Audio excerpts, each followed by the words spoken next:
Alright guys, Rogue Scrubs coming at you here with a deck profile. Charlie got second. Second place with Zefra. I wasn't playing Electromite, unfortunately, because Electromite really just takes this deck to another level, which is unfortunate because a friend of mine would have let me borrow an Electromite for the day, but I just forgot to ask him. But like the deck is still, like, it can work without Electromite, but Electromite, again, just like takes the deck's power level to like a whole new level, like over 9,000 almost. But like, other than that, like this deck, I really like this deck and I wanted to play it because for me, like, my favorite deck's Tellarknights. I love all the decks from like the Hidden Arsenal style the Hidden Arsenal storyline arc, and this is basically all the decks kind of meshed into one, and that's what I really liked about it, so I figured I'd play it, as in just kind of bring me back to those good old days of playing in that format.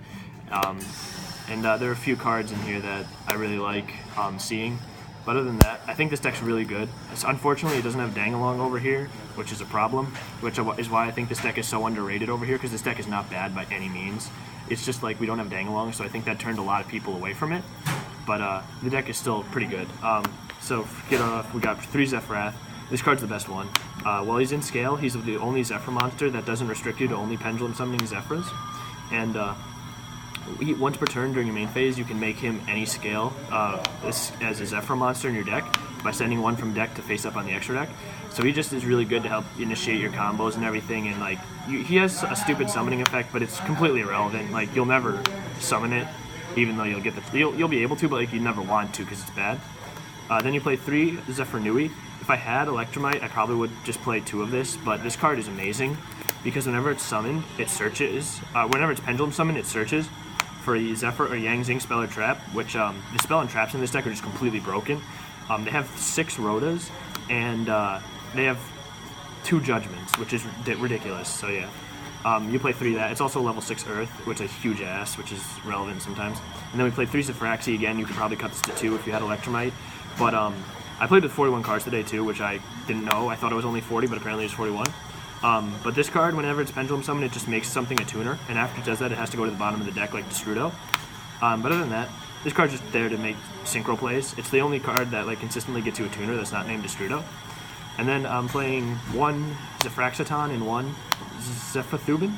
I really wish this was a warrior because it came up, or if I could have rotated for this, it would have been really strong. But it's a fiend. It's the only Tellarknight monster that's not named Diamond that's a fiend and not a warrior. But these are probably my 2 favorite cards in the deck. Oh well, like while they aren't used that much, Tellarknight is just my favorite deck. And whenever I see these cards in this deck, like it tops in the OCG a lot. And whenever I just see these cards in their deck, I just think about like Tellarknights. They're still there, still doing stuff, even though they don't do much. But like, I just like seeing these cards in the deck. It just brings me back to the good old days. And then I'm playing 1 of this, the Zefra Wendy. You could probably play 2 of this, but this card is really freaking good. Whenever it's summoned, you add normal or pendulum summon. You add a card in your extra deck face up back to your hand. This card is just really good. It just like it allows you to extend your combos, and you can normal summon this, add something back, and like play around Master Rule 4 that way. So it's another way to play around Master Rule 4. But it's really good. And then I'm playing this. You really shouldn't play this. I just played this because I didn't know what else to play because I was trying to make it 40 cards. But again, I somehow ended up with 41. I don't know how I did that. But you should probably cut this. Like this card just doesn't come up. Like sometimes it's good because you can like bounce the Frath back and use a different scale, or bounce another scale back and put the Dark Worm thing in it. But like other than that, this card's just really irrelevant. I probably wouldn't play it. And that's it for the Zefra monsters. Pretty solid. They're all really good. So. I'm playing 3 Armageddon Knight. You could probably play 2 of this and 1 Rota, but I didn't want to play 2 in a Rota because I felt like playing 2 in a Rota was just asking to get Ash Blossomed, and I know a lot of people don't have it around here, but like Ash Blossom, some people do, and when you get into the top tables, more and more people have it, so like I just don't want to lose to that stupid card because people spend more money than me. And then we're playing, to go with the Armageddon Knight, we're playing Destrudo and Mermare, because for the combo with Yazi, you summon this, and this is just like, it generates 3 tokens, lowers its level by 3, so it's just an instant like Mr. Boy and Christian thing. Not Needle Fiber though, thing. But if this, like, in the OCG they do play 3 Needle Fiber, it's Christian Amatrix, but this deck does need a Needle Fiber too. If this gets 6 Needle Fiber, it'll be insane. And then we're playing the Dark Worm engine of Dark Worm and the 1-0. So sad when you draw this and Dragon Shrine in the same hand, but that doesn't happen often because you only play 1. But this is just really good because if you have this and Zefrath in the scale, you can pendulum summon whenever you want because you're not restricted anymore because none of them have restrictions. So these cards are it's a good engine. It would be better if I ran Electromite, which I should, but I'm not because I'm poor. So I'll play this. And then I'm playing 2 Ghost Ogre. Like all Yu-Gi-Oh players. I'm playing 2 Ghost Ogre. You do want to play a hand trap. You could play Veiler over these, but you just want to play a hand trap that's a tuner. The reason is because this card, whenever it's sent from the field to the graveyard, you search for a tuner. So you can search this out. Mainly, you should be playing Ash and Gamma, so when Gamma gets a reprint, play that over this. But I didn't have Gammas or Ash, because again, I'm poor. So I just play these 2, because, yeah. And then you're playing 3 of this. This field spell is really good. It used to be good when Max C was a thing, because you could search out Max C with it. But when it's activated, you add a Zefra from deck to hand. And then when you synchro summon, you stack your monster on top of your deck, and when you exceed summon, you draw and then discard a card. Those are the only 2 effects that are relevant. I don't fusion summon or ritual summon in this deck, unfortunately.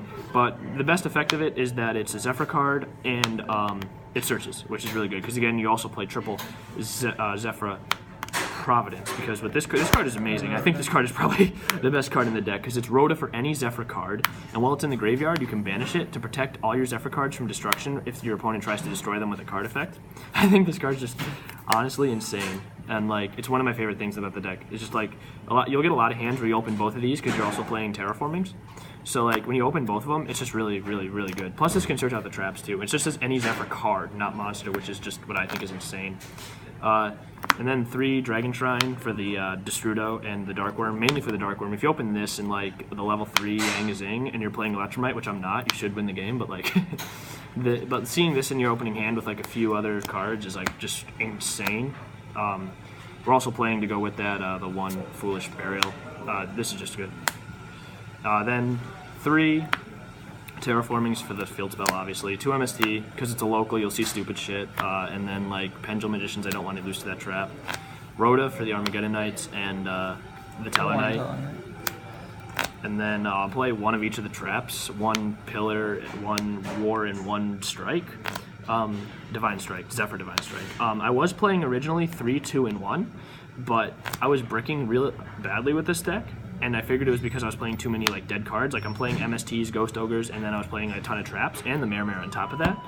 So I figured cutting these traps down, I could play more combo pieces or cards to give me to my combo pieces and be very more consistent, which actually worked out really well. I only bricked 1 game today, again, and it was in the finals, unfortunately, against Dinos, all Dinos. That was weird. That was really weird, but I knew the deck was a thing. I didn't know anyone would play it, but I misplayed game 1 and then bricked game 2, so yeah, that's what happened. And that's it for the main deck. 41 cards, I don't know why, but... Take out that bad doll one. Yeah. And then for the extra deck, I'm playing 1 of each of the Yang Zing Synchros. This one's really good for the combo, which I'll show you after the extra side deck. I never summoned this, but it's good because I don't think it targets. Yeah, it does. Okay, but it shuffles stuff back, which is good and relevant. And this card is a skill drain. I actually played against True Draco Zoo and summoned this, and like with Earth Monsters, so he just like couldn't do anything. And then this is just Scrap Dragon with the combo. It also summons stuff from deck. And then this can reborn stuff, but again, the only ones that are really relevant are these 2. This one really comes up. Then I'm playing Ignister. You should probably play Scarlight over this. I don't have Scarlight because I traded it for Brilliant Fusions at the sneak peek a while ago, so like I played that because it's a pendulum deck. This, I made it once, but the guy scooped right after, so like it's just probably the best level 8 in the game. Again, you should be playing Black Rose, but I only played Ancient Fairy. But like Black Rose came up so much today that I really should be playing it. But again, like Ancient Fairy is also just in here to get the field spells. Then Metaphys Horus. This card's insane. Like I stole a Masterpiece with this today because the Masterpiece was unaffected by monsters, but this card doesn't target the monster; it affects the player, which is just retarded, completely retarded. Give them control, yeah. Yeah, this card's just Big Eye on crack. If they only have 1 monster, and then this card is how you search out cards in your deck, like that aren't named Zefra and stuff. Basically, you'll summon this if you have the field spell up, and you'll go Chainlink 1 and the field spell Chainlink 2. So you'll stack the monster and then draw the monster, because when you summon, he draws a card. So that's pretty much what he's there for. He just searches stuff. He also can attack all special summon monsters, so if your opponent drops a scapegoat on you, you can just go kill them all. But other than that, yeah. This card's pretty good. I think this card is really good in the deck. Again, you could be playing like Beatrice and stuff to go with it, but I'm not because I'm bad. I mean, like I'm playing a different rank 6. And then this is just for the Mare combo. It should be Danglong, but Danglong's banned, so we can't do that. So you just sync 5 and make that. And just sync 5. It's 3k when it under Mare, so like, not Mare, Mr. Boy. And then M7 and Baguska. Baguska put in a lot of work today, I'm not gonna lie. I played against his friend playing his Lightsworn deck round 3, and I just summoned a Baguska and he couldn't do shit, which was nice because Baguska just put in work against Trickstars too, because he couldn't do anything against it too. And then this is just good for the. I didn't really make it. You could have made it. You could also play Beatrice and stuff, I guess, but this card it's pretty good sometimes. It's just a rank 6. Then I'm playing the Zefra Link because I didn't have Electromite. So I played that because I thought it would come up. I never made it. I didn't even know if I could make it. I probably could have made it. I just didn't think it was that good because I'd already used my Pendulum Summon. Unfortunately, this card's really hard to make, but it is really good if you can get it out. But again, it is too hard to make to really be relevant. Just play Electromite over this if you're not poor. Then we have Decode Talker. Again, could probably be Electromite. And same Could with probably be Electromite. Could probably, or no, you need the B-Star. But like these 3 should probably be like Borreload, Electromite. And then when Needle Fiber comes out, Needle Fiber, Electromite. But like these hopefully are that's the best a super. ones. Yeah, let's pray like Japan. I don't wanna, but like these are the best links to play in the deck right now because like your Yang Zings are all Earth. Mare tokens are water. This is stupid. This could be Underclock Taker too. Like you could play an Underclock Taker, but like I think this is good because like it's a out to Baguska, and then like this card just trash because it's too hard to summon. And the side deck was horrible. I just grabbed a bunch of shit. Like I didn't know what to side. I put it all in. Hey, it worked. Playing Henawada. I played Trickstars. I played Trickstars round 2, I think, and I drew this and I lost because I got Droll comboed, but I won the match. So like yeah. And then I played some a Kaiju and that. I was going to side this in against the Dinosaur guy. I did, but I never drew it. And like this card was just for like ABC. Again, like I couldn't find my Raigeki either, but so I'm just playing Dark Hole. Couldn't find this Raigeki. Wait, isn't it in your Teller Knights? No, it's not. I think I left it at my house in a different bin. And then I need to find that, or else that's a $30 neg. So like, I played Necro Valley. This card I played against Troop Dupe Scoop round 1, and this card just shut him down completely because you played 3 terraforming, so like that's why I only play 1 in the side. And then like I played the 3rd MST and then Twin Twister, and then like I didn't play against Pendulum Magicians unfortunately, but like 3 Wavering Eyes for that matchup because the card's insane. And then this those cards are shit. I don't know why I have them in here. And then I actually sided 2 more copies of the trap for Zephyr War. I actually boarded these in against Lightsworn because it's really good against them because it like gets rid of names, and it actually did put in a lot of work. But other than that, my side deck was complete shit. So like, yeah. It could have been a lot better. I'll go over the Mare combo, and then that'll probably be the end of the video. So like the Mare combo, Armageddon Knight is a 1 card like +2. So you're going to summon Armageddon, or +3 I think, because you get rid of a card on your opponent's field. You're going to summon Armageddon Knight, send Destrudo. Destrudo's going to summon itself back. Then this is going to go to the bottom of the deck. You're going to synchro summon. You have to go second for this combo because your opponent has to control a card. And you're going to go summon Yazi, and then pop your opponent's card in this. And then you're going to summon Mare from the deck. Off Yazi's effect. And then Mare is going to go ahead and generate 3 tokens. And you're going to link 2 of the tokens into Mr. Boy. And you're synchro with Yazi and him to make the Christian Amatrix, and that's 4,900 tech points, like 19 and 3k. So yeah, it's a pretty strong combo. Yazi's also a pretty strong card because he can't be targeted. But and if you open the Zefra field spell, you can stack your deck as well. Yeah, you can stack your deck, but again, like you'll stack your deck on the single summon to this, not this, because you'll lose the stack. Right. But I mean, that's the deck. It's really good. Like it can work without what's its name, Electromite. But again, like you're gonna lose a lot of power with it. I mean, like I said, it can still work. A lot of people don't know what this deck does right now. I think this deck is extremely underrated. I know Danglong's banned, but like I still think this deck is just extremely underrated. But let me know what you guys think about it down in the comment section. I don't know, Zephyrs is a pretty unpopular deck here. It always has been, but like, just let me know what you guys think of this.